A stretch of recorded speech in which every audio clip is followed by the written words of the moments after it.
प्रिय दोस्तों, नमस्कार। साक्षी कोई और नहीं बल्कि तुम ही हो। कोई और नहीं है साक्षी। साक्षी क्या है? साक्षी कौन है? और साक्षी कोई और नहीं बल्कि तुम ही हो। इसी पर हम वीडियो में बात करेंगे। उससे पहले अगर आप चैनल पर नए हैं तो सब्सक्राइब भी करें। वीडियो को पूरा सुनेंगे तो आप इसका अधिक से अधिक लाभ ले पाएंगे। पसंद आए तो शेयर ज़रूर करें, शेयर करना ना भूलें। हम चलते हैं अपनी वीडियो की तरफ। साक्षी क्या है? साक्षी कौन है?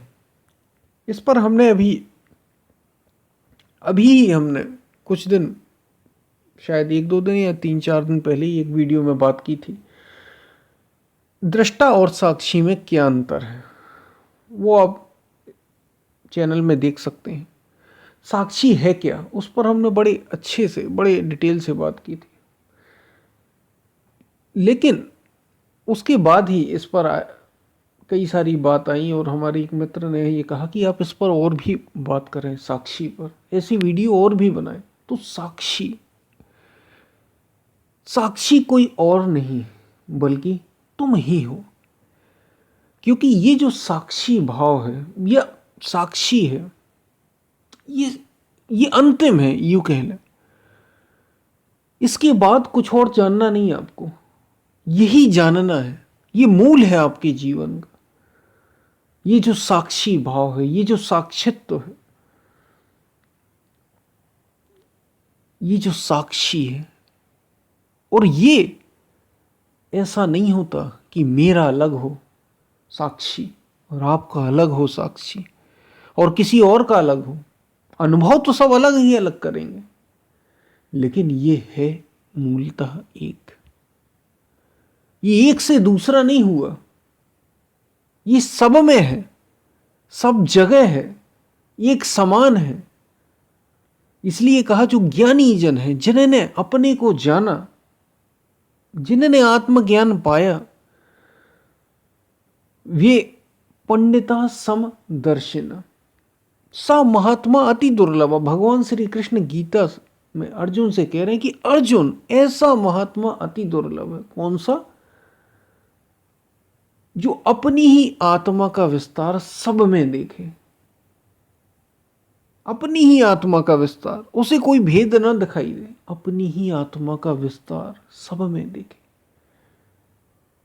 और ऐसा होगा तब जो साक्षी, जिसने साक्षी को जान लिया होगा, जो साक्षी भाव में स्थित होगा। क्योंकि उसे पता है, उसे ये पता है कि कोई दूसरा है ही नहीं। यही तो साक्षी का अर्थ है। यहां तक पहुंचना है तो हमें यहां तक पहुंचना है हम सबको। साक्षी कोई और नहीं, आप ही हो साक्षी, तुम ही हो साक्षी, कोई और नहीं। और साक्षी में कोई दूसरा होता भी नहीं। मन सबके अलग अलग है। इसलिए हमने उस वीडियो में भी जिसमें बात की थी उसमें कहा था दृष्टा सब अलग अलग है। दृष्टा सब अलग है, क्योंकि दृष्टा पर्टिकुलरली सपने को देखने वाला है, पर्टिकुलरली आपके अपने अलग अलग भावों को देखने वाला है, जो जिसके अंतःकरण में उठ रहे हैं। लेकिन साक्षी सब में एक समान है, एक ही है वो दूसरा हुआ नहीं। और जो इस भाव में स्थित हो जाता है, इसमें स्थिर होने का प्रयास करता है, यही सच्चा भाव है। क्योंकि बस वही वास्तव में महात्मा है। वो महात्माओं में भी बड़ा दुर्लभ है। वो ब्रह्म ज्ञानी है। उसी ने ब्रह्म को जाना, उसने परमात्मा को जाना, उसने ही सृष्टि का मूल जान लिया।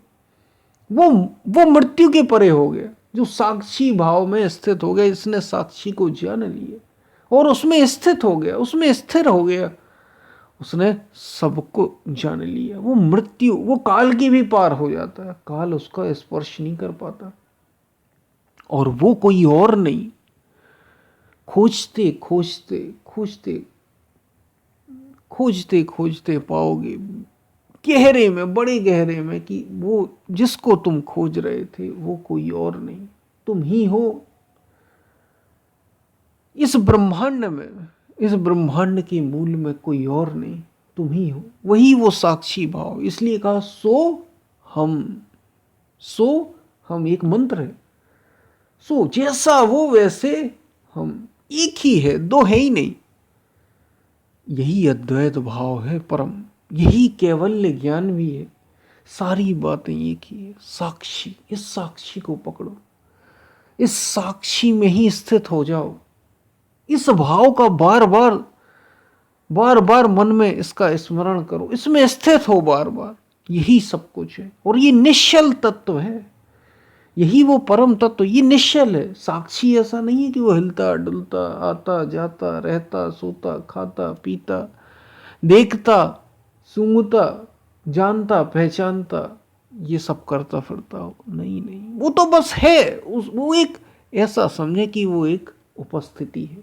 उपस्थिति, उसकी उपस्थिति में सब हो रहा है। प्रकृति खेल खेल रही है। लोग आ रहे हैं, जा रहे हैं, पेड़ पौधे, तरह तरह के नए नए फूल खिल रहे हैं, मुरझा रहे हैं। पहले खिलते हैं फिर मुरझा जाते हैं। लोग जन्मते हैं और मर जाते हैं।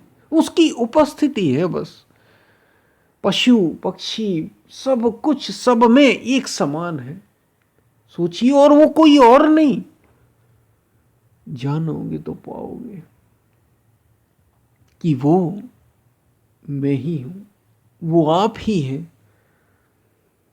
और जब ऐसा जान जाओगे, जब साक्षी को जानोगे, तो ये पाओगे कि सब, वो दूसरा तो कोई है ही नहीं उसके लिए, वही है बस।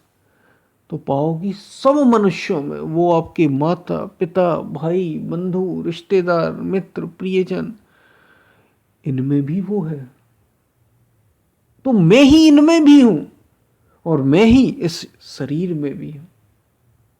जब साक्षी को जान लोगे, जब साक्षित्व में स्थित होगे, तो जानोगे मैं ही इनमें हूं और मैं ही इस देह में हूं, दूसरा कोई है ही नहीं। इसलिए इसलिए वो अपनी आत्मा का विस्तार, ऐसा जानने वाला, साक्षी को पहचानने जानने और उसमें स्थिर रहने वाला अपनी ही आत्मा का विस्तार जानता है।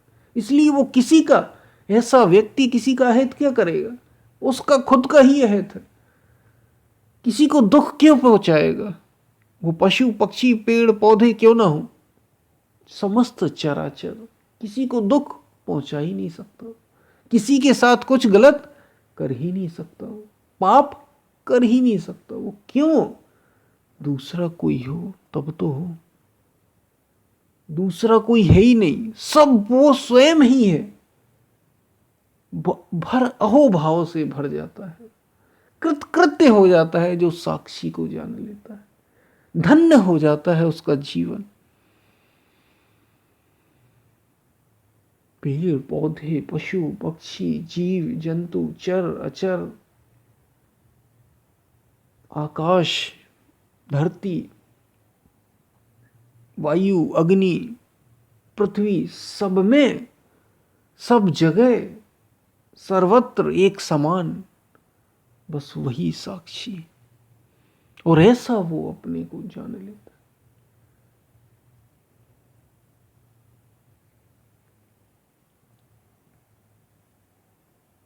ये इसलिए कहा साक्षी, कोई और नहीं। साक्षी बस तुम ही हो। ऐसा जानना है, इस ऊंचाई तक पहुंचना है, इस ऊंचाई तक पहुंचना है। हम बड़े निचले तल पर रहते हैं। ऊंचाई क्यों कह रहे हैं हम? ऊंचाई क्यों कहा हमने? कहीं हमें आकाश में नहीं पहुंचना है। ऊंचाई हम इसलिए कह रहे हैं क्योंकि हम जीते बड़े बाहर शरीर के तल पर। सोचिए आप, हम जीते ही शरीर के तल पर। जब हम शरीर के स्तर पर जीते हैं तो शरीर की जो चीजें हैं, काम क्रोध लोभ मोह, सर्दी गर्मी भूख प्यास, ये हमें सताती है। जब हम साधना करके त्याग तप के द्वारा और ऊपर उठते हैं तो हम मन से जुड़ जाते हैं। फिर मन के सुख दुख, स्मृतियां हमारी, याददाश्त हमारी, चिंताएं, ये सब प्रकट होती हैं। मूल में मन के यही काम क्रोध लोभ मोह बैठे हैं। राग द्वेष ईर्ष्या ये सब मन से ही जन्म लेती है। इसके तल पर हम जीने लग जाते हैं और इससे भी परे है वो। जब ये भाव भी छूट जाए, सुख दुख मन में ही होते हैं, तो फिर बात आती है आत्मा की। और वो इंडिविजुअल, पहले आत्मज्ञान होता है कि मैं ये शरीर, मैं ये मन नहीं हूं। दृष्टा भाव में स्थिति मिलती है और फिर और गहरे गए तो पाया कि कोई और है ही नहीं, सब में बस एक ही एकमात्र सत्य है, एकमात्र सत्ता ही सत्य है और वही मैं हूं। सो हम, वही साक्षी। ये अव्यक्त भाव, ये अव्यक्त स्थिति स्वरूप में स्थित हो जाने पर हो जाती। यही ज्ञान है, यही सार है, यही सब कुछ है। इसलिए संतों ने अलग अलग तरीके से कहा, सिया राम मैं सब जग जानी, सारे जगत को सिया राम में जाना। भक्तों ने ऐसा कहा। जो भक्तिकालीन संत थे, जिन्होंने भक्ति के रूप में ईश्वर और प्रभु परमात्मा के रूप में अपने को भक्त और उनको भगवान के रूप में देखा, भी ऐसे कह रहे हैं सिया राम जो उनके इष्ट है, उस सब जगत को ही उनने वैसा जाना। सिया राम मैं सब जग जानी, करहूं प्रणाम जोरी जुग मानी। इसलिए सबको प्रणाम, क्योंकि सब में वही है जो मुझ में है। अलग कुछ है नहीं, दूसरा कोई है नहीं, और मैं और वो जैसा है नहीं। एक एक और केवल एक, यही साक्षी भाव।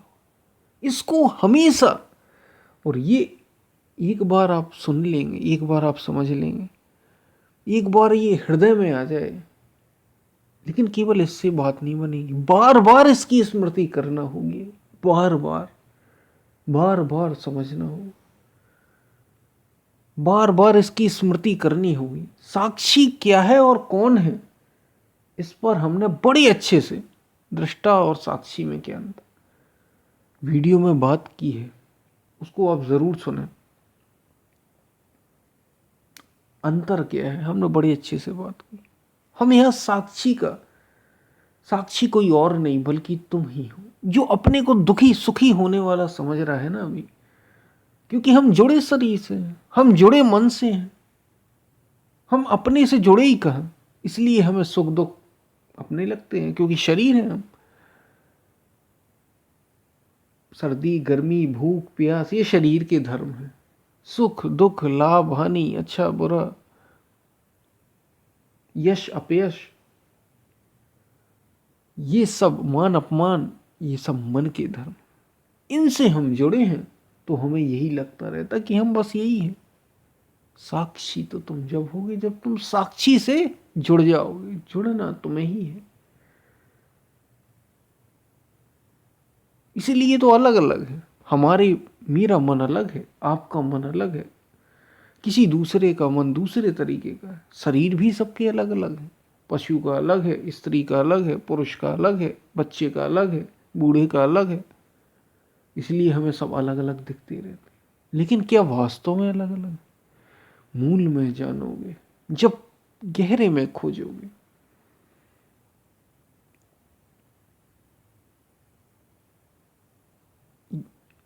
गहरे में खोजोगे तो पाओगे कि सब एक ही है। वही साक्षी, यही साक्षी भाव, और इस भाव को की उपस्थिति केवल और केवल उपस्थिति, प्रेजेंट, केवल और केवल उपस्थिति है। ऐसा बार बार अनुभव करोगे तो साक्षी भाव में दृढ़ता मिलेगी। तो साक्षी भाव में दृढ़ता मिलेगी। और वो कोई और नहीं, आप ही हैं। साक्षी कोई और नहीं, आप ही हैं। लेकिन ये अनुभव करना है, ये अनुभव करना है, इसको स्थिर करना है, अपने में स्थित करना है, स्थिर करना है। इस भाव को हमारे बदलते रहते, इससे जुड़ जाना है, इस भाव से। शरीर के भाव से नहीं, मन के भाव से नहीं, बल्कि वास्तविक भाव से। तो साक्षी कोई और नहीं बल्कि तुम ही हो। हम फिर मिलते हैं, तब तक के लिए धन्यवाद। आपको ये बात समझ में आई होगी।